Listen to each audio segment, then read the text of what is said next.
अगर ये सारी बातें हमको भी 20 साल में समझ आ गई होती, अरे भाई साहब आज इस पूरे सोलर सिस्टम पे कब्जा हो जाता। कोई बड़ी चीज ही नहीं है, शक्ति पे साम्राज्य टिका है। ये जिंदगी बहुत आसान, बहुत मस्त, कोई चुनौती ही नहीं इस जीवन में। बस समझ में आ जाए कि भागना किसके पीछे है। तो जितने लोग संसार के पीछे भाग रहे हैं वो सब परेशान हैं, सब रो रहे हैं, और जितने लोग शक्ति के पीछे भाग रहे हैं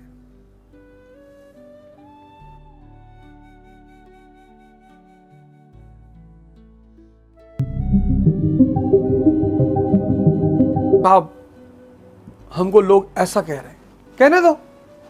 अभी तो जो स्तर है, कुछ दिन पहले मैं देख रहा था ट्विटर पे कुछ दिग्गज लोग थे, उनका काम था दूसरों को गाली देना। बहुत गालियां दी उन्होंने दूसरों को। 2014 के बाद से तो एक लॉबी क्रिएट की गई राइट विंग की, और एक आईटी सेल उनका क्रिएट किया गया, जिसका एक ही उद्देश्य होता था कि जो भी एक साउथ के एमपी हैं वो भाषण दे रहे थे, मैं सुन रहा था, हालांकि उनकी उम्र कम है तो उनको बहुत ज्यादा सीरियसली नहीं लिया जा सकता। कह रहे थे जो मोदी के साथ नहीं है वो देश का दुश्मन है।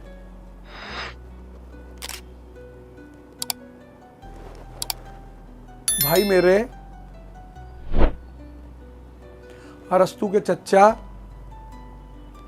डेमोक्रेसी में दो चीजें होती हैं, दो, एक सरकार, एक विपक्ष। विपक्ष चूड़ी बना के गाना नहीं गाता, मेरे हाथों में 9 चूड़ियां, जरा देखो मोदी जी थोड़ी सी है मजबूरियां। इसके लिए विपक्ष नहीं होता चाचा, पढ़ लो थोड़ा सा।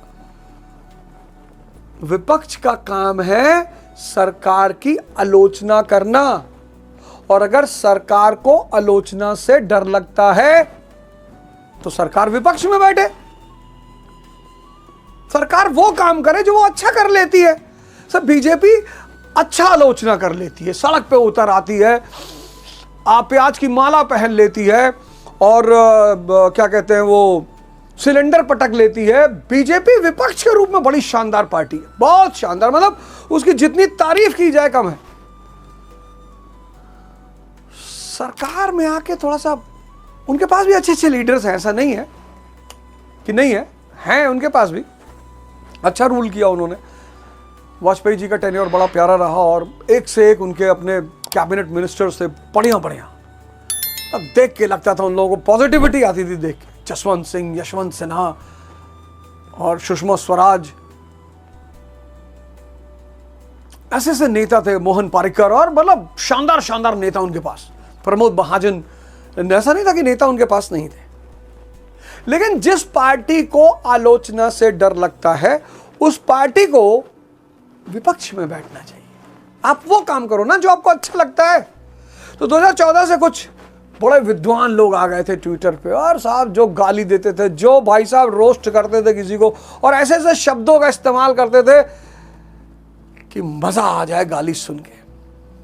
उन सब ने एक दूसरे की मां बहन कट डाली, सब ने। यही होता समय। हालांकि किसी को मां बहन की गाली नहीं देनी चाहिए।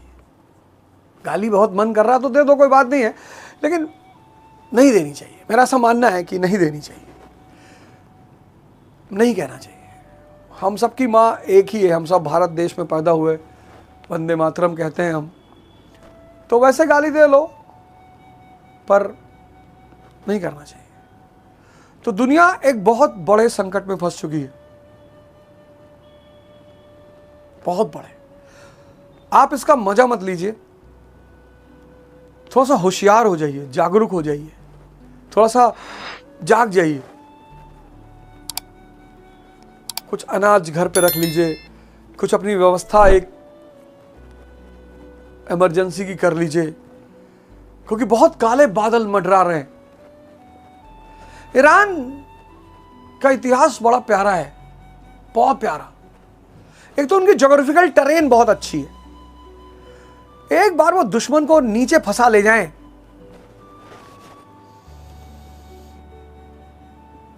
एक बार उनका सबसे बड़ा योद्धा उनका टेरेन है, टेरेन।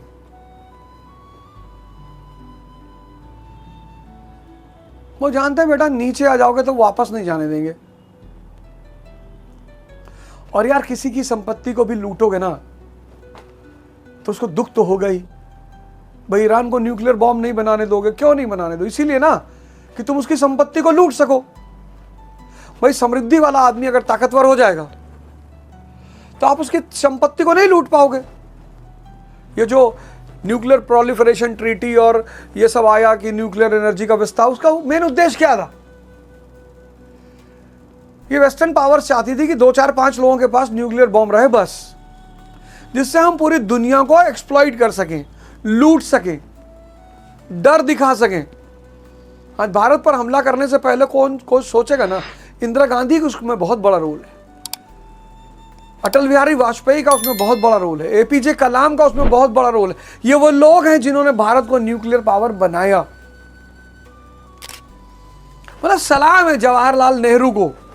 1950 भारत के पास खाने को नहीं है, खाने को। तुम में से बहुत सारे लोग उस व्यक्ति को गाली देते हो, तुम्हारा दोष नहीं है दोस्त, तुम्हारा दोष नहीं है,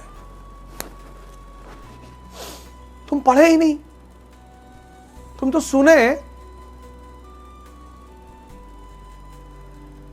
इस देश में एक वो है ग्रुप है, उसको चारण बोलते हैं। चारण मतलब आज भी है, हमेशा से ये ग्रुप रहा है चारण। ये वो गैंग है जो किसी की भी कहानी को बहुत बढ़ा चढ़ा के कि भैया फलाने गरे गए ना सांसद जी के यहां और मोदी जी का फोन आएगा वही समय, और स्पीकर पर बात होती रही और मोदी जी भैया भैया कहा रहे, भैया ऐसा, अरे भैया बिल्कुल, अरे भैया। सोचो मोदी, और तू पूछबो ना कौन मोदी, हो सका तक विनीत मोदी हो, दिलीप मोदी हो, संजय मोदी हो, लेकिन तू सब मोदी कह दी तो समझो प्रधानमंत्री की ना भैया। अब तू से कहीस, तू गए 10,000 आदमी से और कहे। यहां चाहे तुम संत को देख लो, चाहे बाहुबलियों को देखो, उनकी जो इमेज बाहर होती है ना, वो यही लोग क्रिएट किए। इनको इमेज बिल्डर बोलते हैं। भैया आदमी का जो है ना मगरमच्छ का खवाई देता रहा, देखे हुए नहीं? हाँ अरे भैया देखे नहीं, गुड्डू चाचा बतावत रहे। इस तरह की गैंग है ये, इसका काम है इमेज बिल्डिंग का।